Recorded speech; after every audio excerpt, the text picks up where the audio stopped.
जीवम जीवम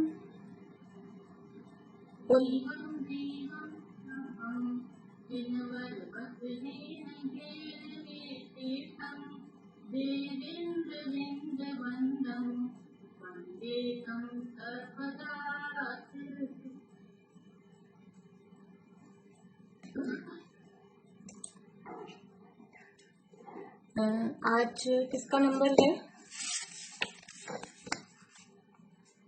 32वीं बात। आप ही का नंबर है क्या? अच्छा चलिए।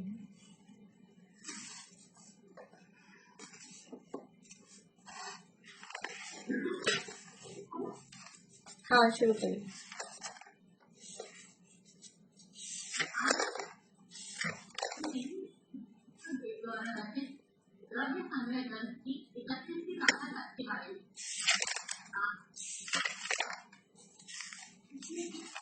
आवाज आपकी रुक रुक के आ रही है। सबको ऐसे आ रही है?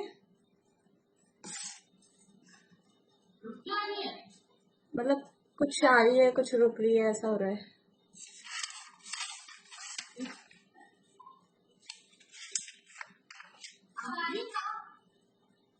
बोलिए थोड़ा तो कुछ सेंटेंस बोलेंगे तब पता लगेगा। मैं गाथा बोल देती हूँ। हाँ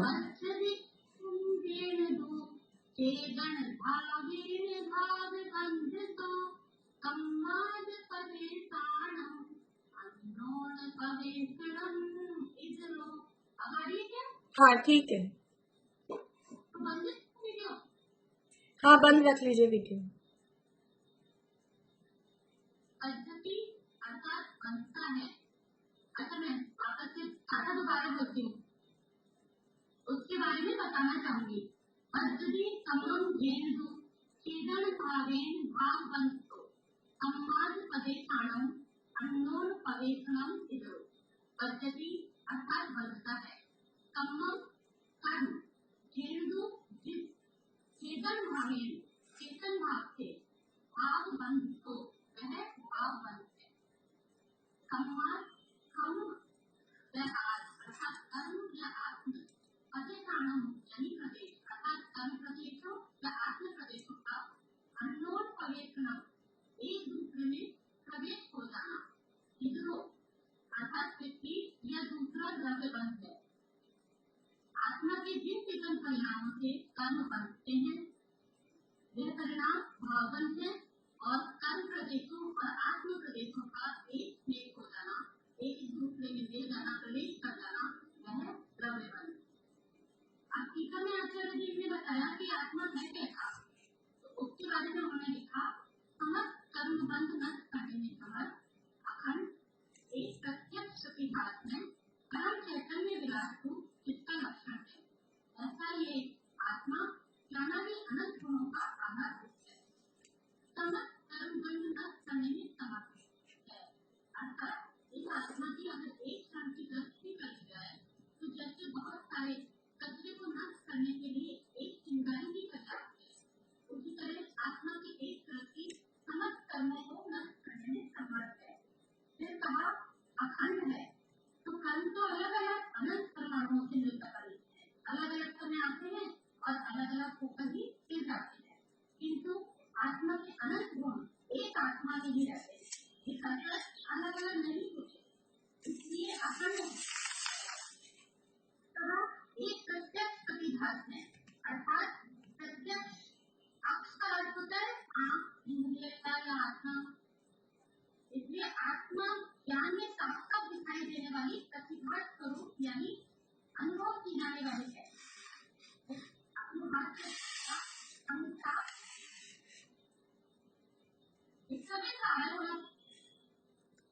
डिस्टरबेंस आप ही का, मतलब आपका शायद नेट वो वीक है, यहाँ से तो कोई डिस्टरबेंस नहीं है।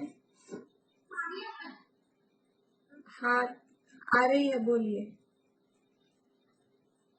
जैसे अपनी बात पर रखा आंवला हमें साफ साफ दिखाई देता है, वैसे ही आत्मा एक प्रत्यक्ष प्रतिभास में होती है। फिर कहा परम चैतन्य विलास, अर्थात जैसे हम लोगों में आनंद महसूस करते हैं, जैसे ही आत्मा अपने चैतन्य स्वभाव में विलास करती है, उसी में लीन रहकर आनंदित रहती है। अब कहा आत्मा ज्ञानादि अनंत गुणों का आधार है, अर्थात ये आत्मा ज्ञान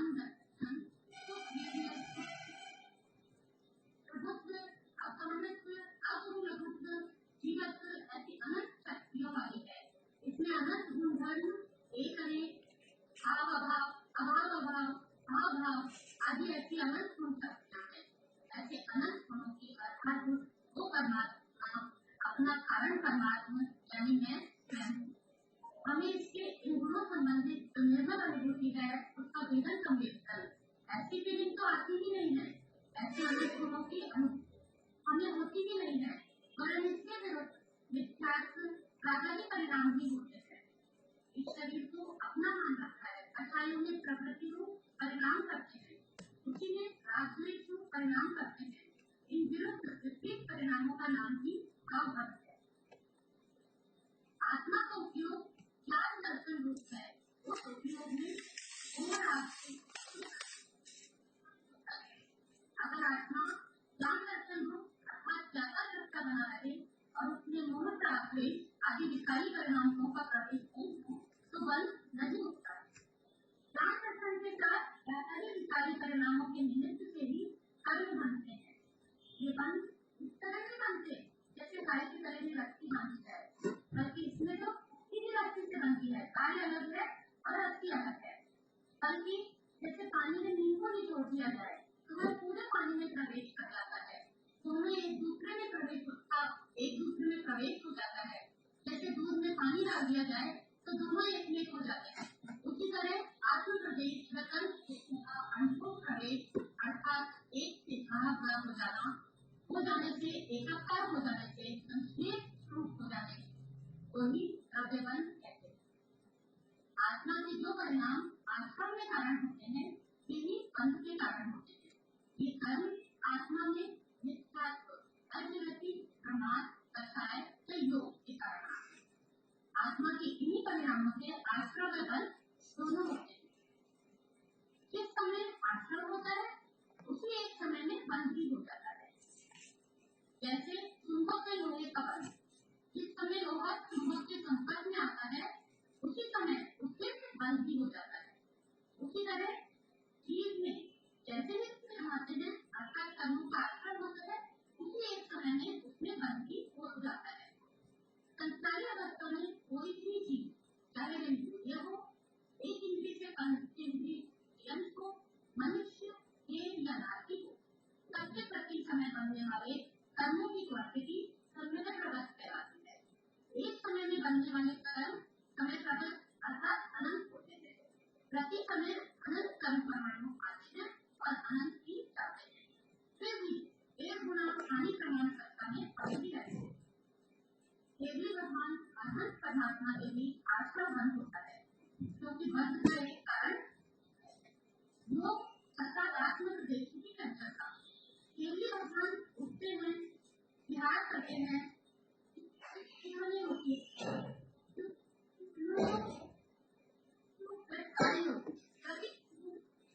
रहता है, उसके कारण उनके भी प्रति समय कर्म बनता है और उनके प्रति समय एक शाखा लेखनी की भी समय प्रवृत्त होता है। उनके मन की स्थिति अनुभाव में भी अंतर होता है।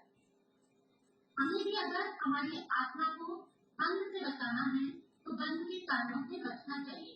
जैसे बंध के कारण मिथ्यात्व अवृत्ति प्रमाद कषाय व योग है, इनमें से हम जिस कारण से बचते जाएंगे उस कारण से होने वाला बंध दूर हो जाएगा, रुक जाएगा।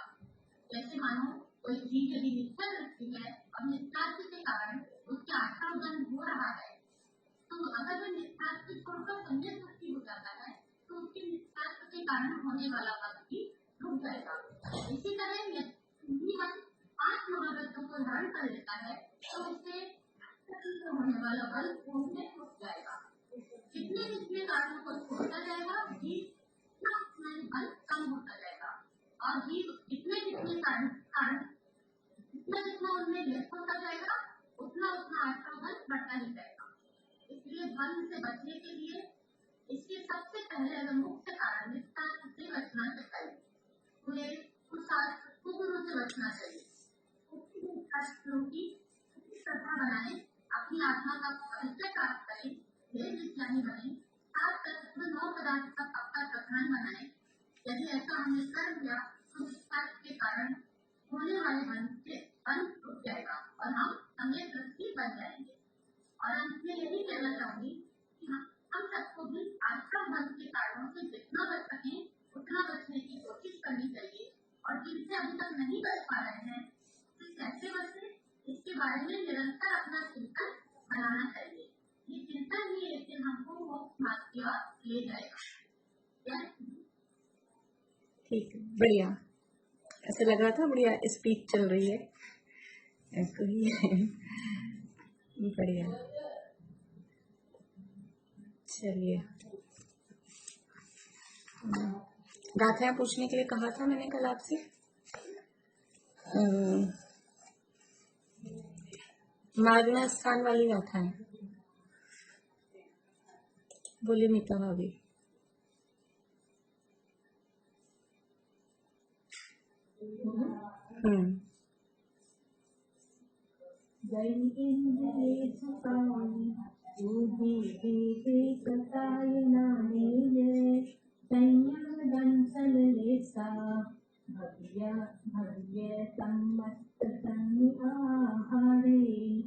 मार्गना 14 होती है, गति, इंद्रिय, काय, योग, वेद, सचार, ज्ञान, संयम, दर्शन, वेश्य, भव्यत्व, सम्यक्त्व, संधि और आहार। बढ़िया, बहुत बढ़िया। समझ लो आंटी, आप सुना रहे हैं?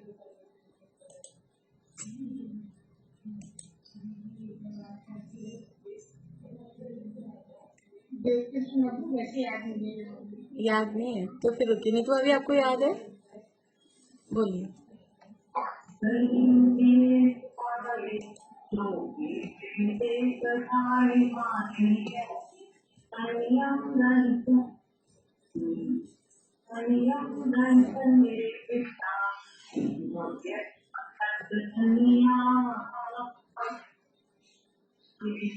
ठीक है,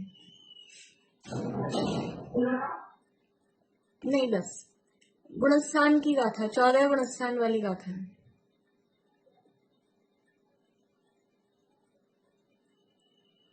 बोलिए रजनी जी।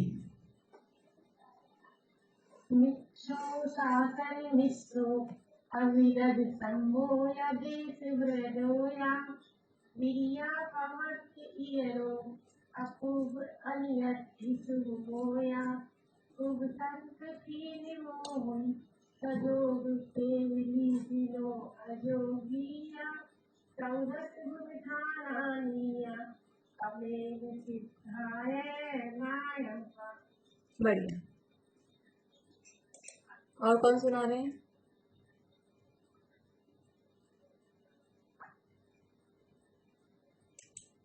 बोलिए रेखा जी। शासन विश्व अविरत सामोय देश विरदोया विरदा अमृत इतरो अपूर्व अनियत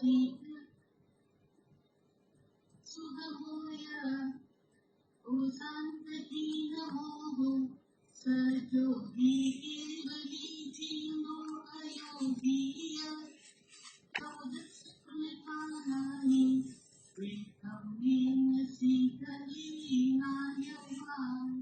ठीक है, बोलो प्रीति। मिच्छो शासन विश्व अविरद सम्मोय देश विरदोय विरदा पमत हृदरो अपुपण्यठिसो मोय उब संत खीण मोह सजोग केवल जिनो अजोगी है 14 गुण ठाणानी है अमीन सिद्धायणायब्बा। बढ़िया। कुछ लोगों से मंडे को सुनूंगी, जिन लोगों का आज नंबर नहीं आया मंडे को सुन लूंगी। बेटा अभी कुछ पूछना है आपको, बोलिए। सुनानी है गाथा? नहीं, ये मेरा डाउन नहीं हो रहा है। अच्छा मैं कर देती हूँ, ठीक।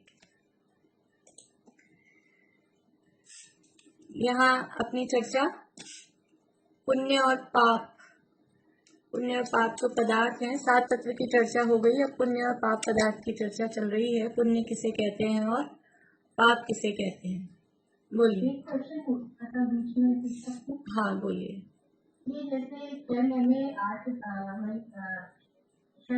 दिन में 608 जीव जो जाते 8 समय में 8 समय में जाते हैं, तो ये जैसे दिखाया जैसे पालिताना जो सिद्ध क्षेत्र में जाते करोड़ों मुनिराज एक साथ जिनको मोक्ष हुआ है, तो ऐसे इतने टाइम में 608 ही जाते हैं, तो फिर एक साथ जो जाते हैं किस अपेक्षा से बोला गया है? देखिए एक साथ नहीं जाते कभी भी। वहां से कहा इतने इतने करोड़ मुनिराज मोक्ष गए पालिताना से। ऐसे समय शिखर जी के एक एक टोक पे हम जाएंगे, हर टोक पे इतने कोड़ा कोड़ी मुनिराज, तो वो सारे के सारे एक साथ गए हों, या फिर इन तीर्थंकर के शासन काल में इतने जीव मोक्ष गए तो उसी समय एक साथ सारे चले गए, ऐसा नहीं है, ऐसा नहीं होता। वो तो 6 महीने 8 समय में 608 ही जाएंगे, और वो 608 सारे के सारे अपने यहाँ भरत क्षेत्र से अपने पालिताना से ही जाएंगे, ऐसा भी नहीं है। पूरे 2.5 द्वीप में मिला के 608 जीव मोक्ष जाएंगे। तो कुछ जीव 5 विदेह क्षेत्रों से भी जाएंगे, रावत क्षेत्र से भी जाएंगे, यहाँ से भी जाएंगे। तो समझ लो अपने तो कोई अपन माने एवरेज निकाले ऐसा, तो 100 जीव निकाल लो, आप समझ लो कि 100 जीव का आया, ऐसे अंदाज से अपन कहें तो एक 6 महीने में अपने भरत क्षेत्र से 100 जीव जाएंगे। तो वो सारे के सारे फिर वो पालिताना से ही जाएंगे, वो भी नहीं है, और भी क्षेत्र है, मान लो पूरा भरत क्षेत्र है, तो वो तो सबको लमसम मिलाकर इतने पूरे चौथे काल में पूरा जो टाइम पीरियड रहा 24 का, उसमें यहाँ से कितने जीव मोक्ष गए उनको टोटल करके वो करोड़ करोड़ संख्या दी गई है। जो समय शिखर जी की टोकों की भी संख्या दी गई है, और भी जो भी सिद्ध क्षेत्र में अपन जाएंगे, जिस भी क्षेत्र में जाएंगे, कोई अकेले एक गए हों ऐसा नहीं है, कुछ कुछ करोड़ मुनिराज वहां से मोक्ष गए ही हैं, क्योंकि वो भरत क्षेत्र चतुर्थ काल है तो वहां से मोक्ष जाते रहते हैं जी। तो वो सब कुछ लंबे टाइम में, लंबे काल में मिलाकर फिर वो सब मोक्ष जाते हैं, ऐसा कहा जाता है। जैसे इसमें है कि ऋषभदेव भगवान के टाइम में वहाँ से कितने कोड़ा को तोड़े हाँ। एक ही तीर्थंकर के काल में कितने करोड़ गए? तो एक तीर्थंकर का काल को उनकी खुद की चलो उनका काल अपन उनको 13वां गुणस्थान प्राप्त हुआ तब से माने तीर्थंकर का काल। ऋषभदेव भगवान का यद्यपि उनकी आयु तो 84 लाख पूर्व की थी, तो पूरी आयु को आप छोड़ दो भाई, राज्यावस्था को, बचपन को, वो सब छोड़ दिया, लेकिन उनको केवल ज्ञान हुआ 13वें गुणस्थान में। वो कितने समय रहे बता सकते हैं कोई? ऋषभदेव भगवान 13वें गुणस्थान में कितने समय रहे, बोली मीनू दी? 1 कोटि पूर्व, 1 कोटि पूर्व, 84 लाख पूर्व की तो आयु थी।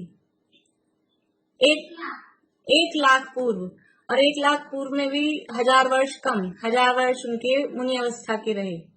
तो अपन मोटा मोटा 1 लाख पूर्व, 1 लाख पूर्व तक तो वो खुद रहे 13वें गुणस्थान में।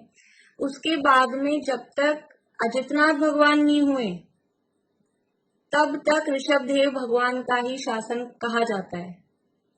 दूसरे तीर्थंकर जब तक नहीं होते हैं, जब तक उनको केवल ज्ञान की प्राप्ति नहीं होती नेक्स्ट वालों को, तब तक पिछले वालों का ही शासन काल चल रहा है। तो तब तक जितने जीव मोक्ष गए वो सारे जीव कहलाएंगे ऋषभदेव भगवान के काल में मोक्ष गए। तो कितना बड़ा काल है, आधा 14 काल बीत गया था, इतने इतने समय बाद हुए थे अजितनाथ भगवान। पहले पहले गैप बहुत ज्यादा था, फिर बाद के तीर्थंकरों में गैप कम कम हुआ।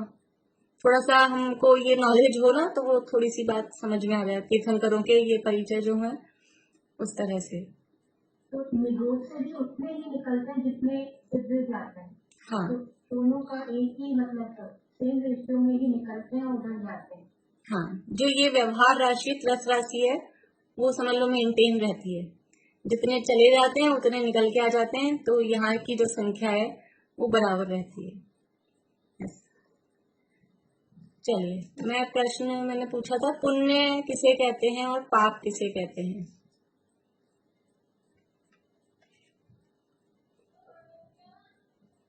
समीक्षा बोलेंगे।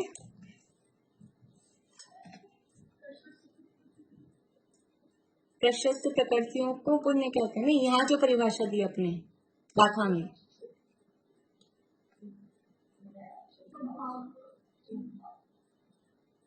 चलो कोई बात नहीं, कोई बात नहीं।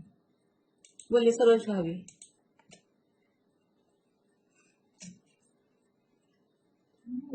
शुभ भाव से युक्त तो पुण्य हो गए और परिणाम से, और अशुभ परिणाम से युक्त पाप। कौन युक्त? परिणाम से युक्त जो प्रकृतियां हैं, परिणाम से युक्त प्रकृतियां। प्रकृतियों में परिणाम कब होते हैं? ठीक है, जो हाँ, तो वो युक्त कौन है उन परिणामों से? बोलिए निश। है, हाँ जी, निशांति बोलिए।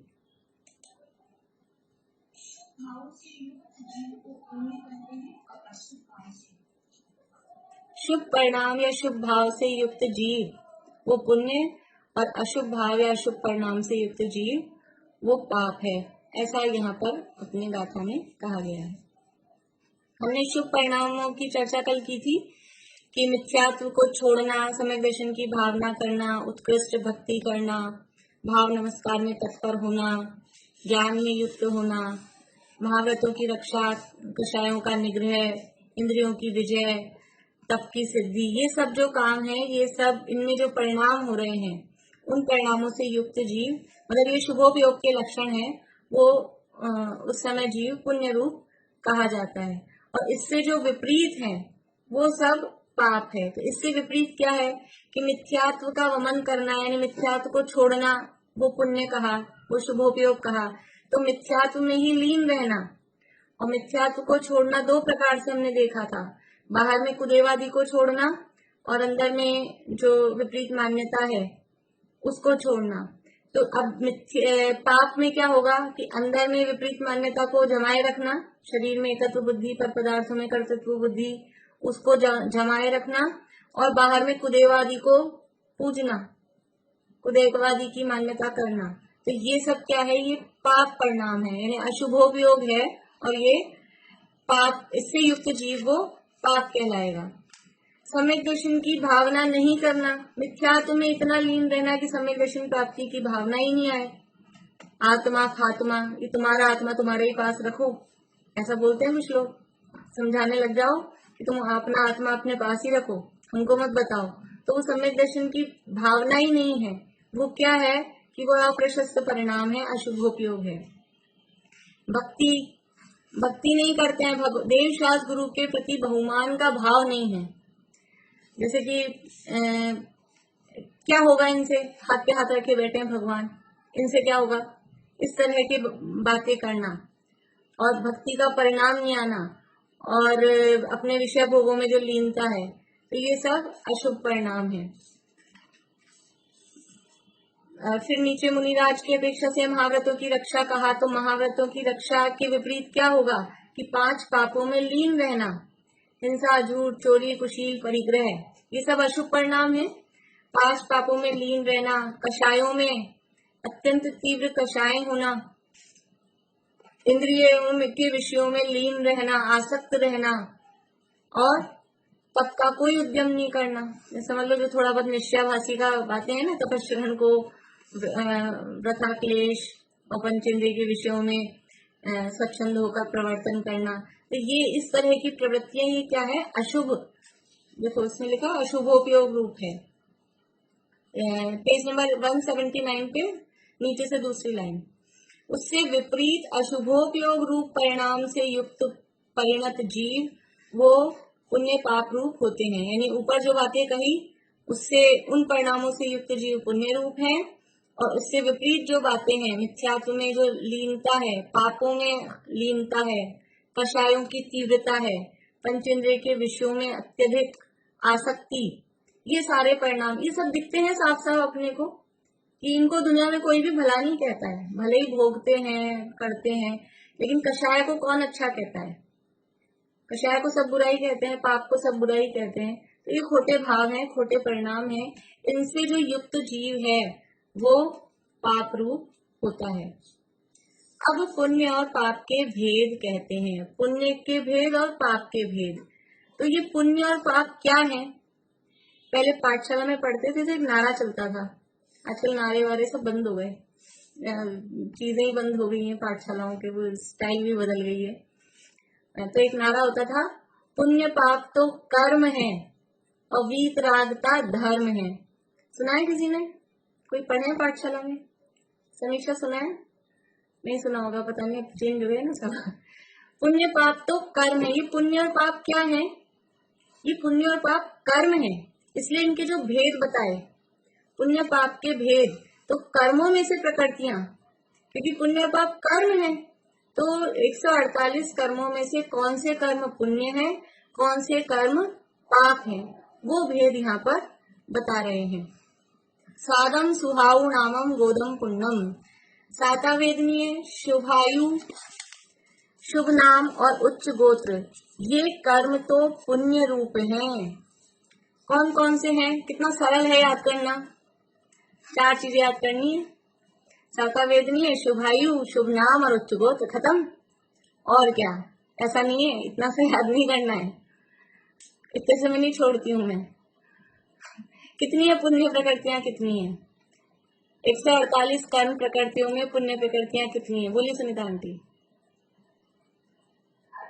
प्रकृति का पुण्य रूप है और 101 पाप रूप है। 101 नहीं, 100 आप ठीक करो, आप जब बोलते हो तब 101 ही बोलते हो, एक माइनस करना है।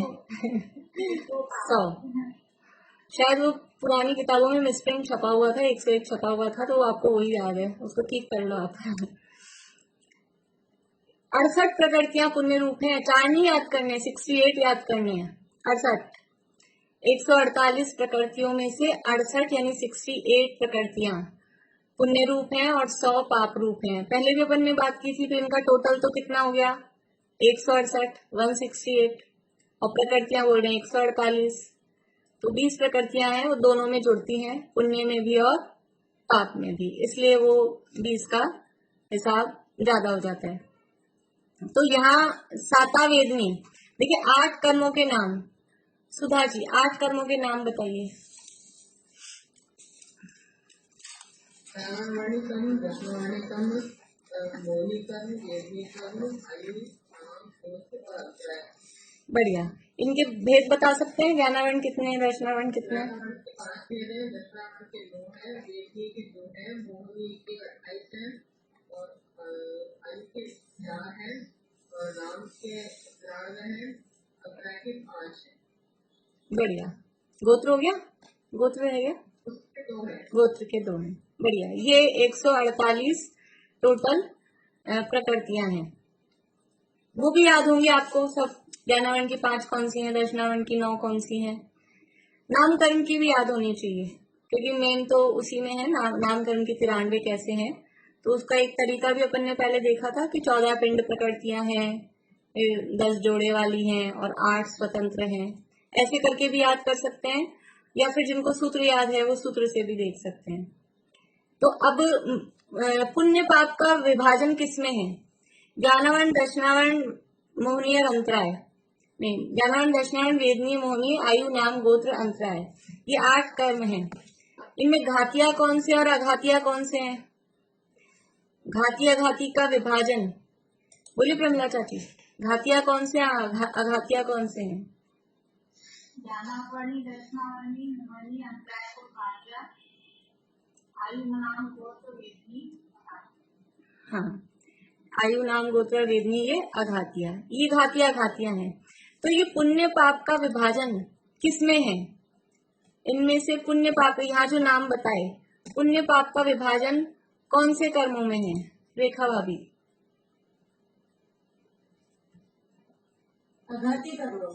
अघाती कर्मों में, घातिया में क्यों नहीं? घातिया तो सार्वघाती होते हैं। घातिया सार्वघाती होते हैं। घातिया तो सारे पाप हाँ, घातिया सारे ही पाप रूप हैं, इसलिए पुण्य पाप मतलब ये तो हमारे लिए काम सरल हो गया। 8 कर्मों में से 4 तो सारे के निकाल ही दो पूरे के पूरे। तो इन 4 कर्मों की कितनी प्रकृतियां हो गई? 4 घातिया कर्मों की प्रकृतियां कितनी है कुल? रजनी जी,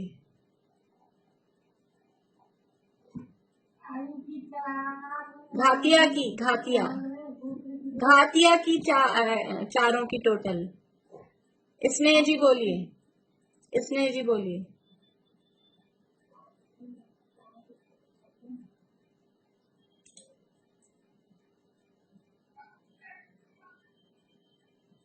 ज्ञानावंती की उनको आगे प्रकटना रहेगी, प्रज्ञावंती करेंगी प्रकटना, और बोलना नहीं रहेगी, अंतराय की बात नहीं, चमिला आंटी बोलिए, घातिया कर्म के टोटल भेद कितने हैं? 47 47 है। ज्ञानावरण की 5, दर्शनावरण की 9, 14, 28 मोहनीय की और 5 अंतराय की, ये सब मिलके हो जाएंगी 47। तो ये 47 तो पूरी की पूरी पाप रूप में गई। अब 148 में से वो बचती है ना सुनीता आंटी, अब बच गए 101 उन 101 में से अपने को निकालना है, 101 में से छांटना है पुण्य रूप कितनी है और पाप रूप कितनी है। ये 101 किसकी है? ये 101 हो गई अघातिया कर्मों की। अघातिया कर्मों का जोड़ेंगे 93 नाम कर्म की, 4 आयु 97 और 2 और 2 वेदनीय के, 2 गोत्र के, तो 4 और, तो ये हो गए 101 प्रकृतियां। अब इन 101 में से अपने को देखना है, तो पहले सरल देख लें। वेदनीय कर्म के कितने भेद हैं? 2 है, उनके नाम भी बता रहे, एक साता वेदनीय, एक असाता वेदनीय। तो क्या लगता है अपने को? असाता वेदनीय पुण्य रूप, साता वेदनीय पाप रूप। असाता पुण्य रूप, साता पाप रूप। हाँ हाँ कर रही सुनीता आंटी। असाता पुण्य रूप, साता पाप रूप। नहीं, असाता तो पाप रूप है, साता पुण्य रूप है, उल्टा बोला ना मैंने। तो वेदनीय की 2 है, वेदनीय की 2 में से एक पुण्य रूप, एक पाप रूप, खत्म। ठीक है, साता वेदनीय पुण्य रूप है, असाता वेदनीय पाप रूप है। गोत्र की 2 है, उच्च गोत्र नीच गोत्र। तो उच्च गोत्र है वो पुण्य रूप है, नीच गोत्र है वो पाप रूप है, इसमें भी हो गया काम। ठीक है, और आयु 4 है, तो 4 आयु में से 3 आयु शुभ है, पुण्य रूप है, और 1 आयु अशुभ है या पाप रूप है। कौन सी है वो पाप रूप आयु? नरक आयु। नरक आयु अप्रशस्त है, अशुभ है, पाप रूप है, और तिर्यंश, मनुष्य और देव, ये तीनों आयु पुण्य रूप है, शुभ है, प्रशस्त है। ठीक है, तो ये 8 प्रकृतियां तो फटाफट सलट गई, 4 आयु की, 2 गोत्र की और 2 वेदनी की। अब बची है नाम कर्म की प्रकृतियां। ठीक है, नाम कर्म में हमको देखना है कि कौन सी पुण्य रूप है, कौन सी पाप रूप है। तो मेरे हिसाब से ज्यादातर लोगों को सूत्र याद होगा, सूत्र याद है ज्यादा लोगों को। तो सूत्र में सबसे पहले क्या है? गति। गतियां कितनी है? 4। अब इन 4 गतियों में से कितनी पुण्य है, कितनी पाप है? गतियां 4 कौन कौन सी हैं? सबको याद होगी, नरक, तिर्यंश, मनुष्य, तिर्यंश, नरक, मनुष्य और देव, ये 4 गतियां हैं। इसमें से 2 पुण्य रूप हैं, 2 पाप रूप हैं। देखिए, आयु में और गति में, जो लोग पहली बार पढ़ रहे हैं, नए हैं, वो ध्यान रखें, आयु के भी वही नाम है और गति के भी वही नाम है, मनुष्य, देव, नारकी, तिर्यंश, नाम सेम है, लेकिन आयु में 3 पुण्य रूप है, 1 पाप रूप है, और गति में 2 पुण्य रूप है, 2 पाप रूप है। अभी मैं वो नहीं कर रही हूँ गति और आयु में अंतर, जिसको जिज्ञासा हो पूछेंगे तो देखेंगे, अपन ने पहले किया हुआ है, गति अलग है, आयु अलग है। ठीक है, इसके बाद में है जाति। जाति कितनी है? जाति है टोटल 5। कौन कौन सी है 5 जाति? रेखा जी बोलिए।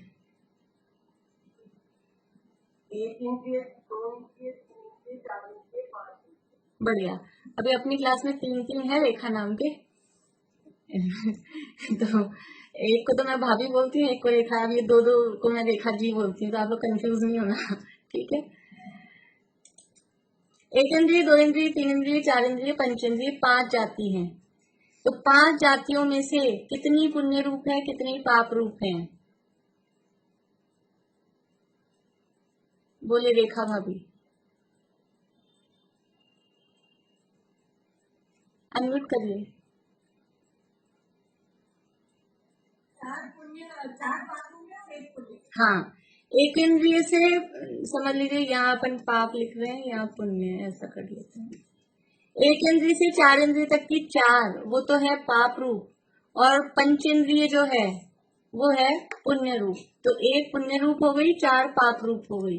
मैं केवल संख्या लिख रही हूँ। 1 इंद्रिय, 2 इंद्रिय, 3 इंद्रिय, 4 इंद्रिय, ये जो 4 जातियां हैं ये पाप रूप हैं, अप्रशस्त हैं।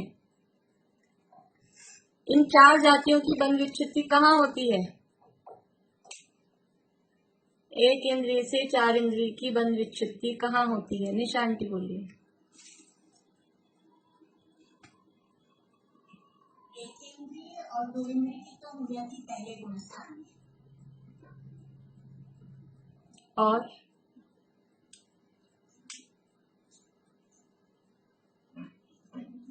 2 इंद्रिय को अलग क्यों निकाल लिया आपने? 2 इंद्रिय का 1 इंद्रिय के साथ कहाँ मैचिंग है? 2 इंद्रिय का मैचिंग 1 इंद्रिय के साथ कहाँ है? 2 इंद्रिय का तो जोड़ा विकलत्रय में जाएगा ना, 2 3 4। 2 3 4 सारी पहले हाँ, सारी पहले में, सारी सारी पहले में ही, बिल्कुल। विकलत्रय वाला ग्रुप अलग है, फिर 1 इंद्रिय स्थावर आता वो अलग है ग्रुप, इसलिए। पर चारों जाति की तो पहले गुणस्थान में अपन ने कल एक देखा था मोटा मोटा कि पहले दूसरे गुणस्थान में कौन सी प्रकृतियों की बंध विच्छित्तियां हो रही है? वो जो अप्रशस्त हैं, जो पाप रूप हैं।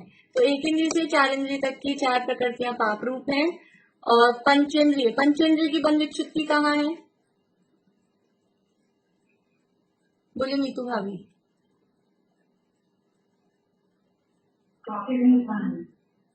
चौथे गुणस्थान में नहीं। बोलो प्रीति।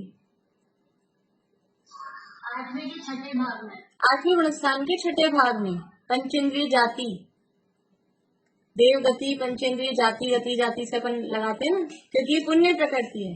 ये एक थोड़ा सा अपन को इस तरह का मोटा मोटा सा ध्यान रहेगा ना। पुण्य प्रकृतियां 8वें में जा रही हैं, पाप प्रकृतियां पहले दूसरे में ही जा रही हैं। मोटा मोटा है, एकदम हार्ड एंड फास्ट नहीं है, थोड़ा बहुत उसमें वो भी है, लेकिन याद रखने के हिसाब से। चलिए, गति जाति, इसके बाद में है शरीर। शरीर कैसी है प्रकृति? शरीर जो प्रकृति है वो शरीर सारे ही पुण्य रूप हैं। 5 ही शरीर पुण्य प्रकृति के अंतर्गत आएंगे। इसके बाद में गति जाति शरीर अंगोपांग, मैं लिखती नहीं हूँ, आप लोगों को दिखेगा भी नहीं, वैसे बोलती जाती हूँ। अंगोपांग, अंगोपांग कितने हैं? संख्या बता सकते हैं आप? 5 5 4 4 कह रहे हैं शांति। कमला आंटी 3 बता रहे हैं, चमिला आंटी भी 3 बता रहे हैं। बड़ा चक्कर हो गया। कितने हैं? 3 दिखा दिया प्रीति ने। अंगोपांग 3 होते हैं, तेजस और कार्मण में। हाँ, पूर्णिमा आंटी आपकी उंगलियां दिखनी भी नीचे रह रही हैं, ऊंची करिए थोड़ी। 3, बढ़िया। अंगोपांग तेजस और कार्बन शरीर में अंगोपांग नहीं होते, इसलिए अंगोपांग 3 ही है। ये भी पुण्य प्रकृति है। इसके बाद में बंधन संघात, तो जैसे शरीर पुण्य है तो वो बंधन और संघात भी इसके अंतर्गत पुण्य प्रकृति के अंतर्गत आएंगे। 5 बंधन 5 संघात, यानी 5 शरीर 5 बंधन 5 संघात और तीनों अंगोपांग। इसके बाद में गति जाति शरीर अंगोपांग निर्माण, निर्माण प्रकृति कैसी है? निर्माण प्रकृति भी पुण्य प्रकृति के अंतर्गत आएगी।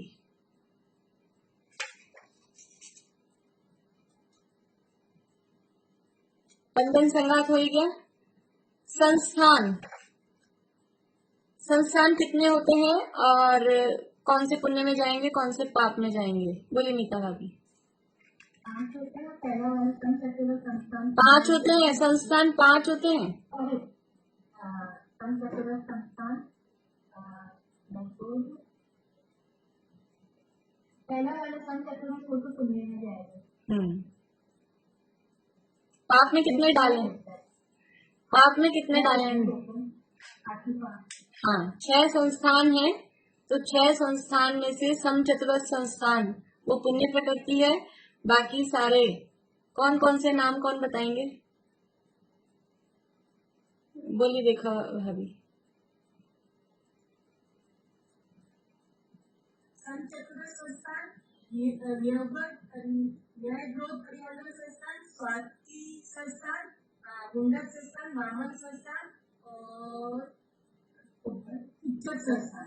अब आपको पहले गुणस्थान में नीचे से पहले की वन विच्छित्ति करनी है, तो कौन से की होगी वन विच्छित्ति? पहले गुणस्थान में ना, हाँ, तो गुंडक संस्थान। तो आपने किस क्रम में बोला? आपने तो कुब्जक बोला लास्ट में। क्रम नहीं गड़बड़ करना है, क्रम नहीं गड़बड़ करना है, जो क्रम है ना वही क्रम है, क्रम गड़बड़ नहीं करना है। चलिए क्रम से बोलिए, कौन बोल रहे हैं फटाफट? सुनीता आंटी बोलिए।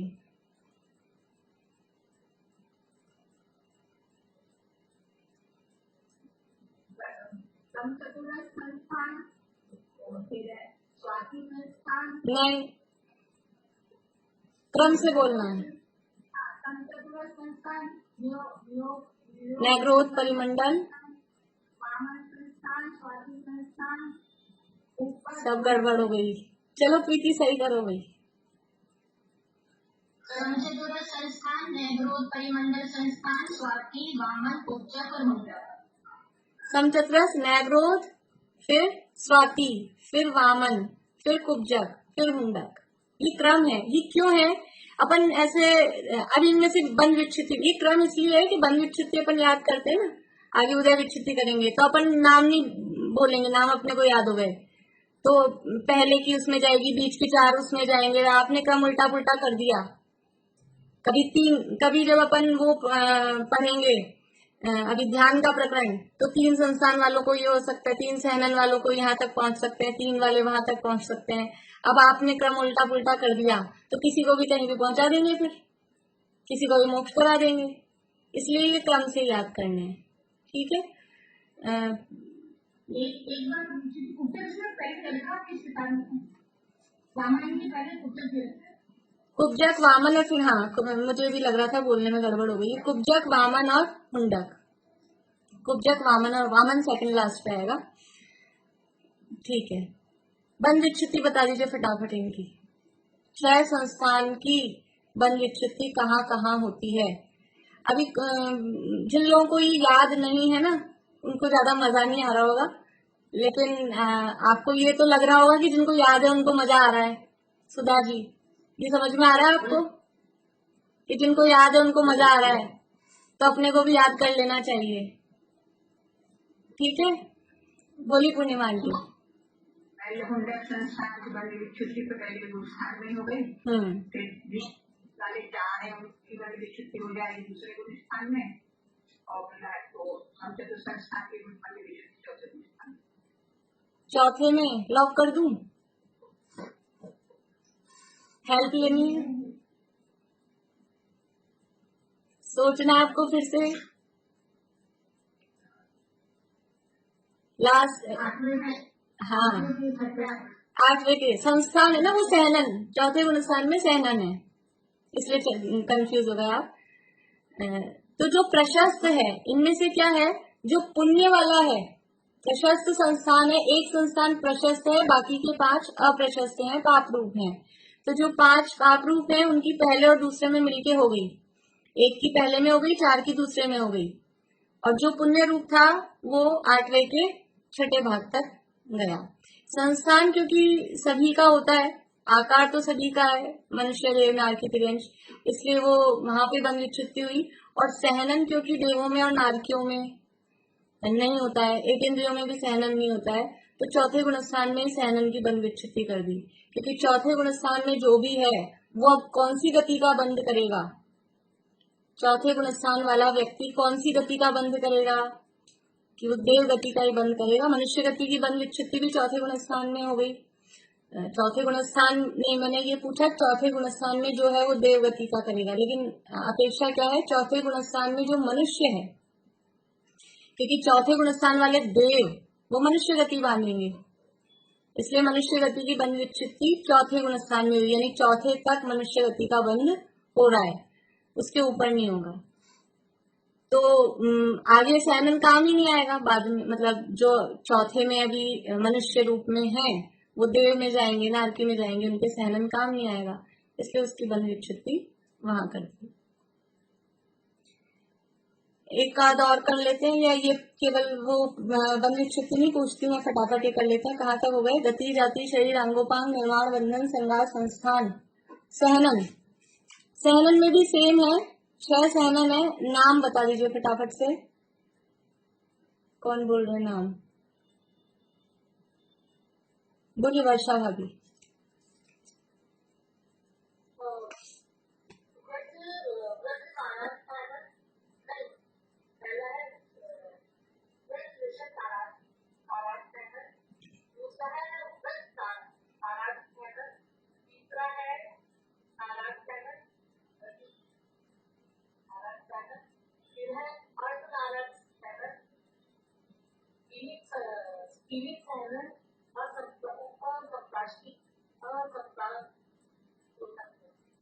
पूरे हो गए क्या?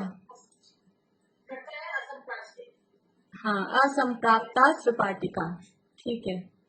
वज्र ऋषभ नाराज, वज्र नाराज, नाराज, फिर अर्ध नाराज, कीलित और असंप्राप्ता त्रिपाटिका। नाम थोड़ा लास्ट वाले का कठिन है बोलने में, लेकिन अभ्यास से हो जाता है। ये 6 सहनन है, इनमें भी वही है जो पहले नंबर का है, वज्र ऋषभ नाराज, वो पुण्य रूप है, और नीचे के 5 वो पाप रूप है। इनकी बंद विच्छुत्ति भी अपन देख सकते हैं कहाँ कहाँ हो रही है। असंप्राप्ता त्रिपाटिका की बंद विच्छुत्ति कहाँ पर है, जो सबसे अप्रशस्त है? बोलिए सुधा जी, सबसे अप्रशस्त है कौन से में? पहले में। और बाकी के 4, बीच के 4 की दूसरे में, वज्र ऋषभ नाराज की चौथे में है। तो वो सहनन का मैंने आपको कारण बता दिया, क्योंकि देवों के नारकियों के सहनन नहीं होता है, इसलिए वो चौथे में उसकी बंद विच्छुत्ति हो जाती है। देखो 5वें गुणस्थान में कोई पहुंच गया, 5वें गुणस्थान में कौन पहुंचते हैं ये कोई बात नहीं, अपन यहीं रोक देंगे, भी ये बात मैं आपको बताती हूँ। 5वें गुणस्थान में कौन होते हैं, मतलब गति के आधार पर बताना है, कौन सी गति वाले जीव 5वें गुणस्थान में होते हैं? बोली पूर्णिमा आंटी।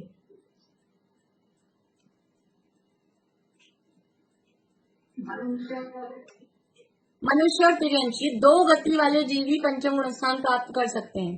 देवों में और नारकियों में 5वां गुणस्थान नहीं होता, ठीक है। अब जो 5वें गुणस्थान में है तो वो या तो मनुष्य होगा या तिर्यंश होगा। तो पंचम गुणस्थानवर्ती मनुष्य या तिर्यंश वो कौन सी गति बांधेंगे? देव गति, मनुष्य गति, तिर्यंश गति और नरक गति, ये 4 हैं। देव, मनुष्य, तिर्यंश और नरक। आपको कौन सी उंगली दिखानी है? देव के लिए 1, मनुष्य के लिए 2, तिर्यंश के लिए 3, नरक के लिए 4, सब दिखा दीजिए।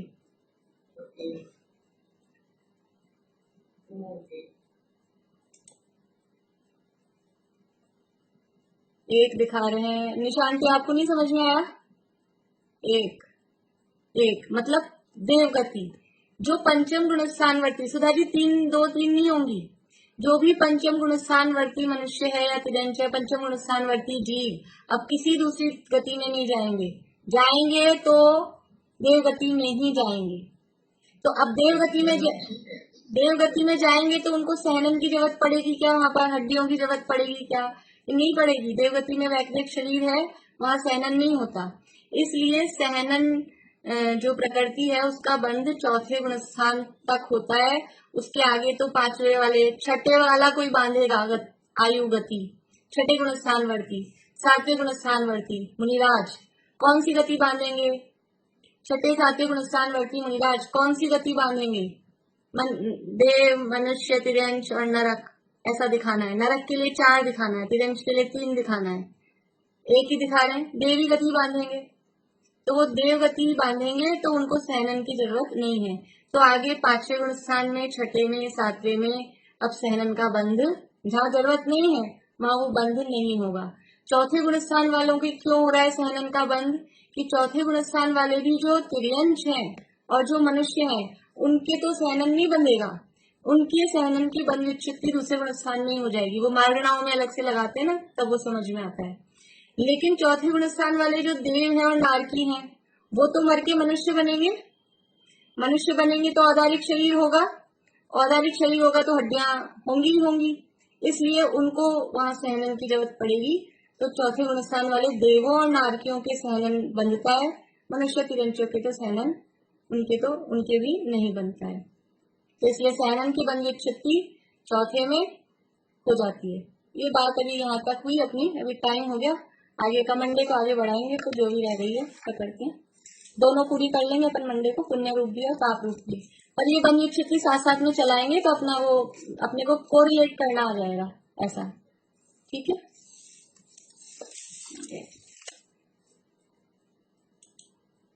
जय श्री राम।